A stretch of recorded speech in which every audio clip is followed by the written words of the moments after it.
Hello बच्चों, मैं पूजा चौधरी आज की कक्षा में आप सबका स्वागत करती हूं। बच्चों, हम कक्षा 10 के सामाजिक विज्ञान के अंतर्गत भूगोल विषय को पढ़ रहे हैं, जिसमें कि हमने हमारा 5वां अध्याय प्रारंभ किया था, जिसका नाम है खनिज तथा ऊर्जा संसाधन।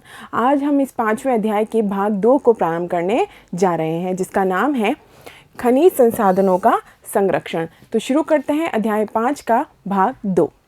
बच्चों, पिछले भाग में हमने खनिजों के बारे में जाना, खनिज हमारे लिए कितने आवश्यक है और हमारी बहुत सारी आवश्यकताओं की पूर्ति खनिजों के माध्यम से होती है। लेकिन हमने यह भी देखा कि खनिजों का प्रयोग मनुष्य जो है अति कर रहा है और अति प्रयोग के कारण वह जो है धीरे धीरे सीमित होने जा रहे हैं। इस कारण हम खनिजों के संरक्षण की बात करते हैं, यानी कि खनिज जो कि सीमित हैं उनका संरक्षण करना मानव जाति को आवश्यक हो गया है, क्योंकि उनके अति दोहन से आने वाले समय में हम सतत विकास की बात नहीं कर पाएंगे और आने वाली पीढ़ी के लिए खनिज जो है वह आवश्यकता की पूर्ति भी नहीं कर पाएंगे। तो जानते हैं खनिजों के संरक्षण के बारे में। सबसे पहली बात हम कहेंगे खनिजों का संरक्षण क्यों होना चाहिए। तो हम कहेंगे खनिजों का संरक्षण इसलिए होना चाहिए क्योंकि यह सीमित मात्रा में है और यह पृथ्वी की भूपरपटी के बहुत ही सीमित भाग पर पाए जाते हैं। तो हम कहेंगे खनन योग्य निक्षेप की जो कुल राशि है, यानी कि खनन योग्य जो निक्षेप है, जो निष्कर्षण है,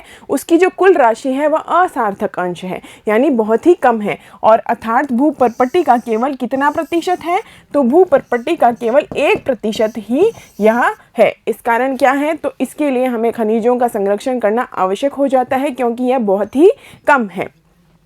खनिज निर्माण की प्रक्रिया की यदि हम बात करें तो खनिज का निर्माण कैसे होता है, तो हम कहेंगे खनिज का निर्माण खनन के पश्चात में जब होता है तो उसके द्वारा हम कहेंगे कि धीरे धीरे जो खनिज संसाधन है वह सीमित होते जा रहे हैं और इनके पुनर्भरण की जो दर है वह बहुत ही कम है, यानी कि कई लाखों वर्षों के बाद में जो है खनिजों का निर्माण होता है। और यदि हम उपभोग की दर की बात करें, यदि हम इनके प्रयोग की दर की बात करें, तो मानव जाति इनका जो प्रयोग कर रहा है वह उसकी दर बहुत ही ज़्यादा है। इस कारण पुनर्भरण की दर और उपभोग की दर में बहुत बड़ा अंतर है, जिसके कारण खनिज आने वाले समय में समाप्त भी हो जाएंगे। तो इस कारण जो है खनिज के संरक्षण की आवश्यकता को महसूस किया जाता है। तो हम कहेंगे खनिज निर्माण की जो भूगर्भिक प्रक्रियाएं हैं इतनी धीमी हैं, इतनी ही धीरे चलती हैं कि इनके वर्तमान उपभोग दर को देखें तो उसके जो पुनर्भरण की दर है अपरिमित रूप से थोड़ी है, अपरिमित रूप से बहुत कम है, यानी कि उनका जो पुनर्भरण है वह बहुत ही लंबी प्रक्रिया, बहुत ही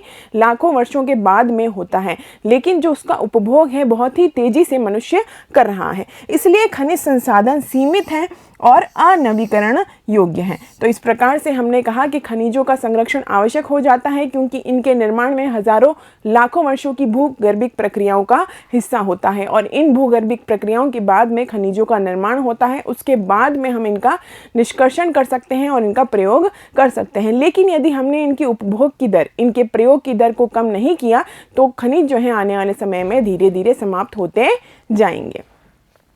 भविष्य में खनिजों की उपलब्धता बनी रहे, इसलिए खनिजों का संरक्षण जरूरी हो जाता है। यानी आने वाली पीढ़ी के लिए हम सतत पोषणीय विकास की बात करेंगे तो हम कहेंगे कि खनिजों को बचाना हमारे लिए ज़रूरी है। खनिजों का प्रयोग हमें सावधानी पूर्वक करना होगा और इनकी बचत भी करनी होगी। इसी तरीके से यदि हम बात करें कि पर्यावरण पर भी खनन का कुछ प्रभाव पड़ता है, तो बच्चों पर्यावरण पर भी खनन का नकारात्मक असर पड़ता है। यानी कि हमारा पर्यावरण जो है उस पर नकारात्मक असर इस प्रकार से पड़ता है कि खनन के माध्यम से वायु दूषित हो रही है और कई सारी बीमारियां जो है मानव जाति को और पशु जाति को लग जाती हैं। तो खनन जो है उसके माध्यम से भी पर्यावरण को हानि हो रही है। इस कारण भी हमें खनन की जो प्रक्रिया है उस पर भी ध्यान देना चाहिए। तो जानते हैं पर्यावरण और खनन का क्या संबंध है। तो पर्यावरण के लिए भी खनन घातक है और अंधाधुंध खनन के माध्यम से हमारे पर्यावरण को हानि होती है। अंधाधुंध खनन जो है पर्यावरण के लिए घातक है और खनन की वजह से उड़ने वाली रेत जो है हमारी शुद्ध वायु को दूषित कर देती है। तो खनन के माध्यम से जो वायु वातावरण में फैलती है वह जो है हमारे पर्यावरण को, हमारी वायु को दूषित कर देती है। इसका प्रभाव मानव जीवन पर भी पड़ता है और इसका प्रभाव पशु पक्षियों पर भी पड़ता है, यानी सभी प्राणियों पर इस खनन का जो है नकारात्मक असर पड़ता है, क्योंकि वायु दूषित होने से सभी पर उसका नकारात्मक असर पड़ता है। रेत के कण हमारे फेफड़ों में और आंखों में पहुंच जाते हैं, इससे नई नई बीमारियां शरीर को घेर लेती हैं। तो इस प्रकार से खनन का जो नकारात्मक असर है पर्यावरण पर पड़ता है और उसके परिणाम स्वरूप प्राणियों के स्वास्थ्य पर भी इसका प्रभाव नकारात्मक पड़ता है। खानों में प्रयोग किए जाने वाले जो बारूद से मलबे के ढेरों के कारण वायु प्रदूषण में बढ़ोतरी होती है। तो इस प्रकार से पर्यावरण पर खनन का जो नकारात्मक प्रभाव है वह हम देख रहे हैं।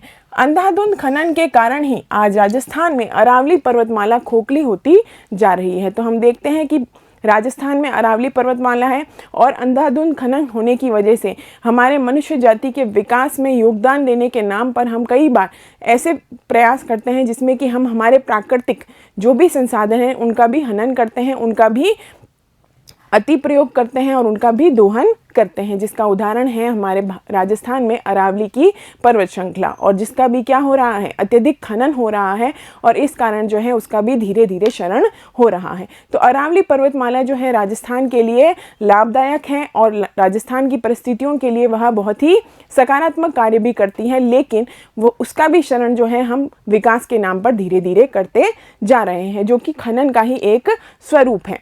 खनन के नाम पर पहाड़ों की बलि दी जा रही है, इससे कई वन्य जीवों की प्रजातियां विलुप्ति की कगार पर हैं। तो हमने जैव विविधता की बात की थी, तो हम कहेंगे जैव विविधता में कई सारे पशु और पक्षियों की शरण स्थली ऐसे स्थान होते हैं और उनकी भी जो है जीवन स्थिति या उनका जो जीवन है संकट में आ जाता है यदि मानव विकास के नाम पर इस प्रकार का खनन करता है। अत्यधिक खनन से भूमि कटाव भी होता है, धूल और नमक से भूमि के उपजाऊपन में भी परिवर्तन आता है और जल का खारा होना भी खनन का ही एक दुष्प्रभाव है। साथ ही साथ समीपस्थ क्षेत्रों और वन्य क्षेत्रों में शोर जैसी यानी ध्वनि प्रदूषण जैसी समस्याएं पर्यावरण के लिए चिंता का विषय बन जाती हैं। तो इस प्रकार से खनन से कई सारी समस्याएं जन्म लेती हैं, जिसकी वजह से सभी प्राणियों को समस्याओं का सामना करना पड़ता है। अयस्क अथवा खनिज खानों से निकालने वाले मलबे में नुकसानदेह रासायनिक तत्व होते हैं, जिससे कि जल प्रदूषण भी बढ़ता है। तो हमने देखा कि पर्यावरण पर खनन का क्या प्रभाव पड़ता है। तो बच्चों, पर्यावरण पर खनन का नकारात्मक असर पड़ता है, जिसमें हमने वायु प्रदूषण भी देखा, हमने ध्वनि प्रदूषण भी देखा और अब हमने जल प्रदूषण की बात भी की। तो इस प्रकार से हम कहेंगे कि खनन का प्रयोग या खनन के माध्यम से पर्यावरण को नुकसान होता है और अति खनन की जो प्रक्रिया है वह समाप्त होनी चाहिए। खनिज संसाधन का प्रयोग करना चाहिए, लेकिन सावधानी पूर्वक इसका प्रयोग करना चाहिए और साथ ही साथ भारत की सरकार और राज्य सरकार को ऐसी नीतियां बनानी चाहिए कि जो अति खनन है या फिर खनिज का जो दोहन है, जो खनिज का जो अति प्रयोग है, उसको रोका जा सके और इस प्रकार से हम पर्यावरण को भी बचा सकते हैं और पर्यावरण में न केवल मानव जाति बल्कि पशु पक्षियों के स्वास्थ्य पर भी जो संकट आ रहा है उससे भी बचा जा सकता है। इसके लिए ही खनिजों का संरक्षण कैसे हो इसकी बात की जा सकती है। तो खनिजों के संरक्षण के लिए हम कहेंगे भारत की सरकार और राज्य सरकारों को मिलकर के संयुक्त रूप से प्रयास करने चाहिए, जिसकी वजह से खनिजों का संरक्षण किया जा सकता है। ऐसे संयुक्त प्रयास क्या हो सकते हैं? तो हम कहेंगे इसके लिए यानी खनिज संसाधनों के संरक्षण के लिए सुनियोजित और सतत पोषणीय ढंग से प्रयोग करने के लिए एक तालमेल युक्त प्रयास करना चाहिए। यानी कि हम संयुक्त प्रयास की बात कर सकते हैं, जिसमें कि राज्य सरकार और भारत की सरकार मिल करके खनिजों का संरक्षण के प्रयास करें और ऐसी योजनाएं बनाएं जिससे कि भारत के खनिजों का संरक्षण किया जा सके। निम्न कोटि के अयस्कों का कम लागतों पर प्रयोग करने के लिए उन्नत प्रौद्योगिकियों का सतत विकास करते रहना होगा। यानी कि हमें ऐसे संसाधनों का प्रयोग करना होगा, ऐसे खनिज संसाधनों का प्रयोग करना होगा जो निम्न कोटि के अयस्कों से बनते हैं और कम लागत पर ही यह प्रयोग किए जा सकते हैं। इसके लिए उन्नत प्रौद्योगिकी का सतत विकास करते रहना होगा। धातुओं का पुनः चक्रण भी हम कर सकते हैं, जो भी खनिजों का संसाधन करने के लिए एक अच्छा प्रयास हो सकता है। तो हम कहेंगे धातुओं का पुनः चक्रण भी हमारे खनिजों के संसाधनों के संरक्षण के लिए एक अच्छा कदम है। साथ ही साथ रद्दी धातुओं का प्रयोग करना भी एक अच्छा प्रयोग हो सकता है, एक अच्छा उपाय हो सकता है, तथा अन्य प्रतिस्थापनों का प्रयोग भविष्य में हमारे खनिज संसाधनों के संरक्षण के उपाय हैं। अन्य प्रतिस्थापनों का प्रयोग भविष्य में हमारे खनिज संसाधनों के संरक्षण के उपाय हो सकते हैं। तो इस प्रकार से मिला जुला प्रयास भारत की सरकार और राज्य सरकारों को करना चाहिए और तालमेल बना करके खनिज संसाधनों के संरक्षण के प्रयास भारत में करने चाहिए, जिससे कि हमारे पर्यावरण की भी सुरक्षा सुनिश्चित हो सके। इसके लिए यानी कि खनिज संरक्षण हेतु भारत सरकार के एक प्रयास के रूप में हम राष्ट्रीय खनिज नीति 2019 की बात भी कर सकते हैं और इसके माध्यम से भी भारत की सरकार खनिजों के संरक्षण को सुनिश्चित करती है। तो देखते हैं राष्ट्रीय खनिज नीति 2019 क्या है। तो राष्ट्रीय खनिज नीति 2019 जो है वह केंद्रीय मंत्रिमंडल की मंजूरी के बाद में आती है और इसमें यानी कि नेशनल मिनरल पॉलिसी MMP 2019 को जो है केंद्रीय मंत्रिमंडल मंजूरी देता है। इस नीति का उद्देश्य क्या है? तो खनन क्षेत्र के प्रभावी विनियमन और सतत विकास को सुनिश्चित करना ही इस नीति का उद्देश्य है। तो हम कहेंगे खनन क्षेत्र के प्रभावी विनियमन यानी किस प्रकार से नियम बनेंगे खनन के लिए और सतत विकास, सतत पोषणीय विकास को सुनिश्चित करने के लिए ही राष्ट्रीय खनिज नीति 2019 बनाई गई और इसकी मंजूरी केंद्रीय मंत्रिमंडल देता है। इस नीति में निजी क्षेत्र के लिए भी खनन के वित्त पोषण को बढ़ावा देने के लिए खनन गतिविधि को उद्योग का दर्जा देने की बात कही गई। यानी कि राष्ट्रीय खनिज नीति 2019 के तहत अब खनन को जो है उद्योग का दर्जा दे दिया गया है। तो आपको याद रखना है खनन क्या है, अब खनन एक उद्योग का दर्जा दे दिया गया है ताकि इसमें निजी क्षेत्र भी आ सकता है।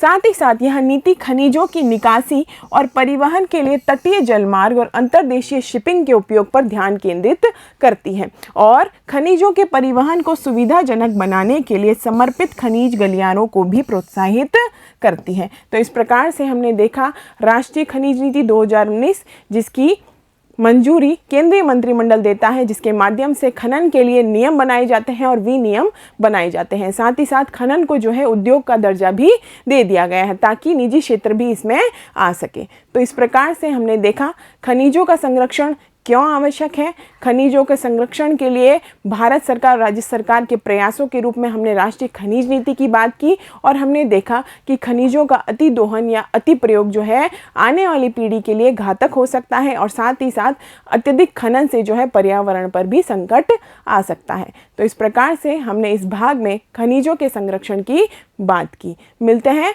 अगले भाग में। धन्यवाद।